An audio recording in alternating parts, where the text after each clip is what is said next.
نحمده ونصلي ونسلم على رسوله الكريم أما بعد. عن أبي هريرة رضي الله تعالى عنه أن رسول الله صلى الله عليه وسلم قال: بادروا بالأعمال سبعا هل تنظرون إلا إلى فقر منسٍ أو غنى مطغٍ أو مرض مفسد أو هرم مفند أو موت مجهز أو الدجال فشر غائب ينتظر أو الساعة فالساعة أدهى وأمر. رواه الترمذی. حضرت ابو ہریرہ رضی اللہ تعالیٰ عنہ فرماتے ہیں کہ آپ صلی اللہ علیہ وسلم نے ارشاد فرمایا: اے لوگو، 7 چیزوں کے آنے سے پہلے نیک اعمال میں سبقت کر جاؤ. تم نیک اعمال میں دیر کر کے صرف ان چیزوں کا انتظار کرو گے. نمبر 1، بھلا دینے والی غریبی. نمبر 2، سرکش بنا دینے والی مالداری. نمبر 3، فاسد کر دینے والا مرض. نمبر 3، سٹھیا دینے والا اور بے وقوف مشہور کر دینے والا بڑھاپا. نمبر 5، جلد رخصت کر دینے والی موت. نمبر 6، دجال جو بدترین چیز ہے، آنکھوں سے غائب ہے. نمبر 7، قیامت، اور قیامت سخت ہولناک اور سخت کڑوی چیز ہے.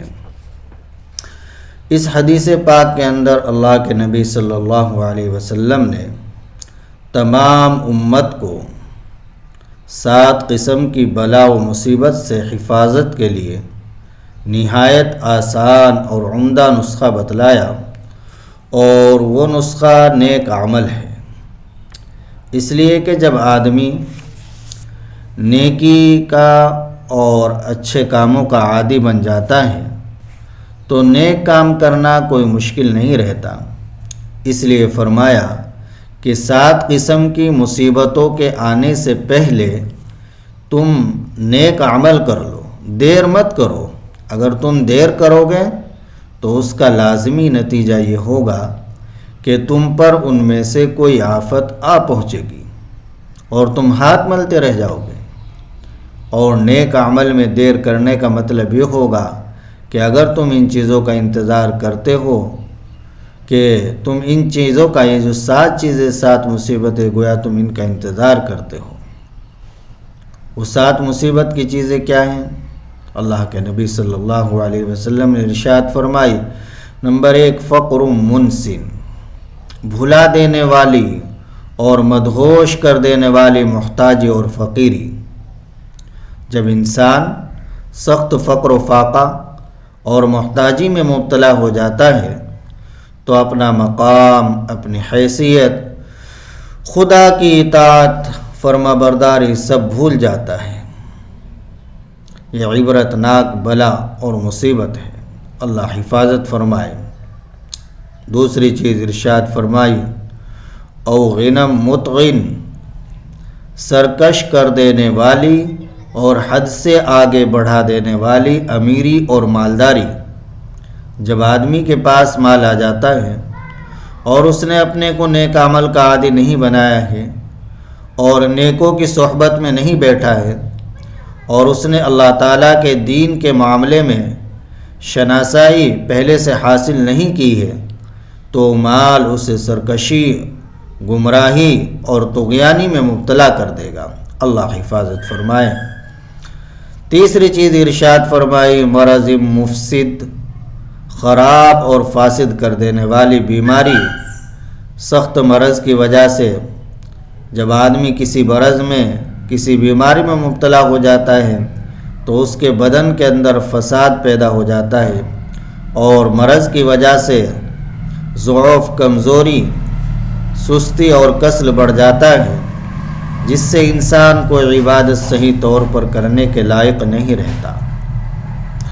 چوتھی چیز ارشاد فرمائی: حرم مفند، سٹھیا دینے والا اور مخبوط الحواس اور بے وقوف مشہور کر دینے والا بڑھاپا. جب آدمی بہت زیادہ بوڑھا ہو جاتا ہے اور ضعف و کمزوری بڑھ جاتی ہے تو کوئی عبادت صحیح طور پر ادا نہیں کر سکتا، پھر افسوس کے علاوہ کچھ نہیں ہو سکتا. 5ویں چیز ارشاد فرمائی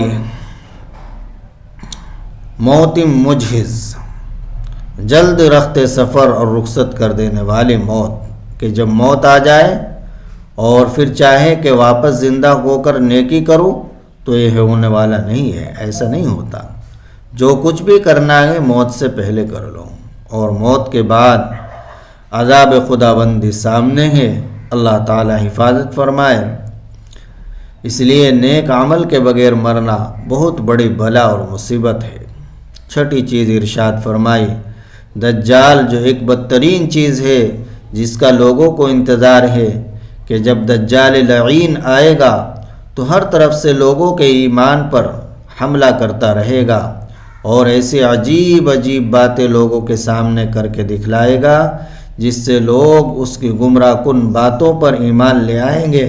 یہ لوگوں کے لیے بہت ہی اور نہایت ہی سخت آزمائش کا وقت ہوگا اور ایک سخت ترین بلا ہوگی۔ اللہ ہم سب کی حفاظت فرمائے۔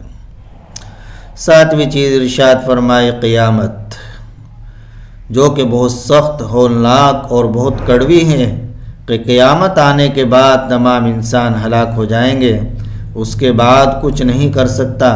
اس لیے قیامت کی مصیبت سے پہلے پہلے جو کچھ کرنا ہے کر لو۔ نبی پاک صلی اللہ علیہ وسلم نے یہ کتنی عمدہ اور بے مثال نصیحتیں فرمائی ہے، جن پر عمل کرنے سے ہر انسان ہر مصیبت اور ہر موڑ پر اپنی حفاظت کر سکتا ہے، ہر مصیبت سے محفوظ رہ سکتا ہے۔ اللہ تعالی ہم سب کو ان بلاؤں سے، ان مصیبتوں سے محفوظ فرمائے، اور ان سے پہلے پہلے اللہ تعالی ہمیں نیک اعمال میں، اعمال صالحہ میں سبقت کرنے کی، لگنے کی توفیق عطا فرمائے۔ وآخر دعوانا الحمد للہ رب العالمین۔